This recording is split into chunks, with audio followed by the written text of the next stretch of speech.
नमस्कार।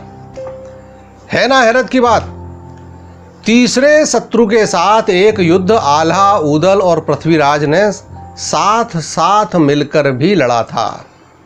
जैसा कि पूर्व में वर्णन किया जा चुका है कि आल्हा के बाद बनाफर जस्सराज के घर में एक पुत्र धांधु का भी जन्म हुआ था। गंडांत मूल नक्षत्र में जन्म के कारण ज्योतिषियों ने कहा कि बच्चा पिता को भारी है, अगर इसका चेहरा पिता देखेंगे तो जीवित नहीं रहेंगे। उस समय की मान्यताओं के अनुसार उस बच्चे को लालन पालन के लिए एक दासी को दे दिया गया और यह व्यवस्था की गई कि बच्चा कभी पिता के सामने न आने पाए। संयोग से एक मेले के दौरान वह तेजस्वी बच्चा अपने पालने वाली दासी से बिछुड़कर महाराज पृथ्वीराज के चाचा परम पराक्रमी कर्ण को मिला और उनके यहाँ ही उसकी परवरिश हुई। महोबा के राजा परमार को यह जानकारी मिल भी गई, किंतु उन्होंने राहत की ही सांस ली कि अच्छा है, वहाँ बालक की परवरिश दासी से तो बेहतर ही होगी। और सचमुच धांधु की कर्ण ने पुत्रवत ही परवरिश की। धांधु युवा होकर महाराज पृथ्वीराज के महान सेना नायकों में से एक हो गए। उधर बुखारे के राजा रणधीर सिंह ने अपनी बेटी केसरी के विवाह हेतु देश विदेश के सभी राजाओं को टीका भिजवाया और उसमें जैसा कि लगता है प्रचलन में ही था, घूरे पर, द्वार पर और मड़वे के दौरान 3 युद्धों में विजयी होने के बाद विवाह की शर्त रखी। तो इस विचित्र शादी के प्रस्ताव को राजाओं ने अमान्य कर दिया। किसी ने टीका स्वीकार नहीं किया। कौन इतनी दूर बुखारे में सेना लेकर जाए और युद्ध करके विवाह करे। तो राजकुमार मोती जब निराश भाव से उरई को जा रहे थे, तब रास्ते में उन्हें दिल्ली के योद्धा ताहर मिले। उन्होंने कहा कि हमारे यहाँ दिल्ली में एक प्रबल पराक्रमी योद्धा धांधु हैं, वे सब प्रकार से राजकुमारी के योग्य हैं। किंतु मोती ने कहा, नहीं भाई नहीं, वे तो बनाफर हैं, हमारी बराबरी के नहीं हैं, हम उन्हें कैसे विवाह का टीका दे सकते हैं। इस पर नाराज होकर पराक्रमी ताहर ने सहयोगियों सहित मोती को बंधन में ले लिया और दिल्ली जाकर सब बात महाराज पृथ्वीराज को बताई। चामुंडराय की सलाह पर पृथ्वीराज ने धांधु के विवाह की तैयारी शुरू कर दी। जब युद्ध करके हराकर ही शादी करनी है तो वधू पक्ष की राजी नाराजी की क्या चिंता करना। राजकुमार मोती सिंह ने जब जाकर अपने पिता को सब समाचार बताया तो नाराज होकर बुखारा नरेश ने भी युद्ध के लिए सेनाएं सजा ली। आने दो राजा पृथ्वीराज को, हम देखते हैं कैसे होती है यह शादी। दिल्ली में सब तेल आदि नेगचार करने के बाद दूल्हा बने धांधु को लेकर बारात या यूं कहीं कि सेना रवाना हुई। 12 दिन के सफर के बाद यह दल बुखारा की सीमा पर जा पहुंचा। छेदा नामक एक संदेश वाहक को आगे भेजा गया कि वह बारात आगमन की सूचना राजा को दे आए। राजा तो क्रुद्ध बैठे ही थे। उन्होंने संदेश वाहक को मार डालने का आदेश दे दिया, किंतु रणबांकुरा छेदा मार काट करता वहां से सकुशल वापस लौट गया। उसका पराक्रम देखकर बुखारा नरेश सोच में पड़ गए और उन्होंने चालबाजी से काम लेने का विचार किया। एक सुंदर दासी को राजकुमारी बनाकर उस बाग में भेजा गया जहां धांधु स्नान करने गए हुए थे। दासी ने धांधु से भेंट कर उन्हें बताया कि वही राजकुमारी है और उन्हें बातों में फंसाकर अपने साथ महलों में ले आई और राजा ने उन्हें एक तहखाने में बंदी बनाकर कैद कर लिया। राजकुमारी केसरी को इससे बड़ा दुख हुआ और उसने यह समाचार महाराज पृथ्वीराज को पहुंचा दिया। स्वाभाविक ही पृथ्वीराज की सेना युद्ध के लिए सन्नद्ध हुई और उधर से राजकुमार मोती सिंह भी बचाव के लिए तैयार था। इसके आगे कवि ने जादू टोने का वर्णन किया है कि पृथ्वीराज की सेना पत्थर की हो गई।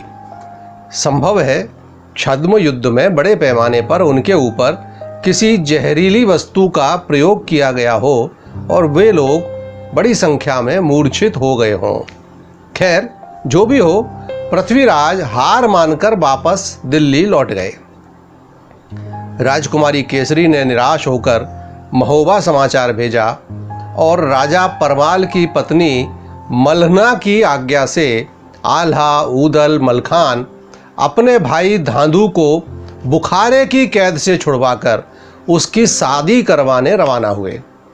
यह दल पहले दिल्ली पहुंचा और आल्हा, ऊदल, मलखान अकेले पृथ्वीराज से मिलने पहुंचे। पृथ्वीराज ने ससम्मान इन्हें स्वर्ण सिंहासन पर बैठाया, सत्कार किया। यही तो था हमारा भारत, जहां शत्रु भी अगर अतिथि बनकर आए तो उसको देवता मानकर पूरा मान रखा जाता था। इन लोगों ने अपने आने का कारण बताया और पृथ्वीराज से भी साथ चलने का आग्रह किया। पृथ्वीराज अनमने दिखाई दिए तो मलखान ने दो टूक लहजे में कहा, मुखते ना ही क्यों बोलत हो, तुम ही हंसुआ को डरना है, संग हमारे जो ना चलियो, जग में हंसी बड़ी हुई जाए। बैठे रहियो तुम डेरा में, हमरी देख ले तलवार, इतनी सुन के पृथ्वी सोचे, अद्भुत सूर महोविया क्यार। हुक्म दे दियो पृथ्वीराज ने, लश्कर तुरंत भयो तैयार, 3 दिना को धावा करके पहुंचे नगर बुखारा जाए। उसके बाद ऊदल, मलखान, ढेवा पंडित और गंगू भाट चालबाजी का जवाब चालबाजी से देने भभूत रमाए जोगी बनकर नगर में पहुंचे। मलखान खंजरी बजा रहे थे तो ऊदल बांसुरी की तान छेड़ रहे थे। गंगू भाट के हाथ में एक तारा था तो ढेवा पंडित डमरू बजा रहे थे। इनकी सुमधुर तान सुनकर राजा ने इन्हें दरबार में बुलाया और पुरस्कार स्वरूप हीरे मोती देना चाहे, किंतु ऊदल बोले, हम तो योगी हैं, आपकी धन दौलत से हमें क्या लेना देना, हमें तो बस भोजन करा दो।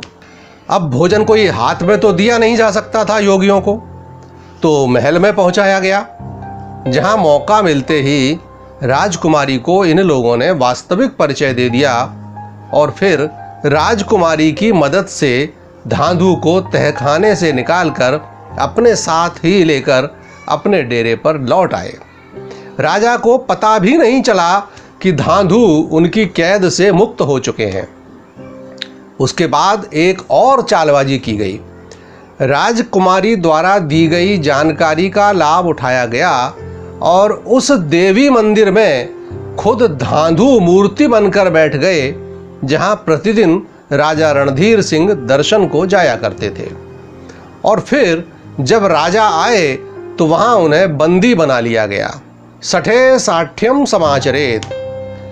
राजा की गिरफ्तारी की सूचना मिलने पर राजकुमार मोती सिंह ने सेना को युद्ध के लिए सन्नद्ध किया, लेकिन अब तो बाजी पलट चुकी थी। इस बार उनका सामना महोबा के रणबांकुरों से था। बुखारा के सैन्य दल की हालत यह हो गई कि हाहाकार मचो लश्कर में, सिगरे शूर गए घबराए, कोई रोवे महतारी को, कोई पुरखन को रहो चिल्लाए। दुई दुई फैटन के बंधवैया, जोरण दुल्हा चले बराए, झुके सिपाही महुए बारे, तिनसे कोई बचैया ना है। वह जादूगरनी एक बार फिर आई जिसने पृथ्वीराज की सेना को पत्थर का बनाया था। उससे मलखान बोले, बोले मलिके वा मालिन से, मालिन सुन लो हमारी बात, पुख्य नक्ष माही जन्माहूँ, परवा करूँ काल की नाय। ढाल की ओजड़ मलिके मारी, मालन गिरी धरा पर जाए, जरा काट लियो मालिन को, जादू सब झूठी हुई जाए। उसके बाद दिल्ली के जिन सैनिकों को पत्थर का बनाया गया था, उन्हें मालिन ने वापस पूर्व रूप दिया। राजा राजकुमार दोनों पराजित हो गए फिर विवाह में क्या बाधा शेष बची। सखियां मंगल गावन लागी, केसरी भूषण सजी बनाए। सजी पाल की तब धांधु की, शोभा कछु कही ना जाए। लेकिन राजकुमार मोती का मन अभी भी साफ नहीं था। जो भावरों के समय सामने आया, जैसे ही भावरें शुरू हुई, उसने धांधु के सर पर तलवार से वार किया। लेकिन ऐसी कई शादियां देख चुके उदल सावधान थे, उन्होंने ढाल पर वह वार रोक लिया। तलवारें एक बार फिर चलना शुरू हुईं, लेकिन भांवरें भी पड़ती रहीं। बैठ तमाशा पृथ्वी देखे, मन में कहें वीर चौहान। बड़े लड़ैया महुए बारे, सचमुच हैं भारी बलवान। अंततः शादी संपन्न हुई। राजा ने भरपूर दान दहेज के साथ बेटी को विदा किया। बारात वापस पहले दिल्ली पहुंची, जहां पृथ्वीराज ने कुछ दिन महोबा वालों को रोककर उनका आतिथ्य सत्कार किया। उसके बाद धांधु ने महोबा जाकर अपनी नवपरिणीता पत्नी केसरी के साथ महारानी मलना का आशीर्वाद लिया। 8 दिन महोबा में रहकर धांधु वापस दिल्ली लौट गए, यह कहते हुए, दया तुम्हारी माता चाहिए, हम नालायक पुत्र तुम्हार। कर्म रेख को बेटे जग में, अब सूबेदार पिथौरा क्या। तो इस प्रकार पृथ्वीराज आल्हा उदलमल खान परस्पर सहयोगी भी रहे एक बार। नमस्कार।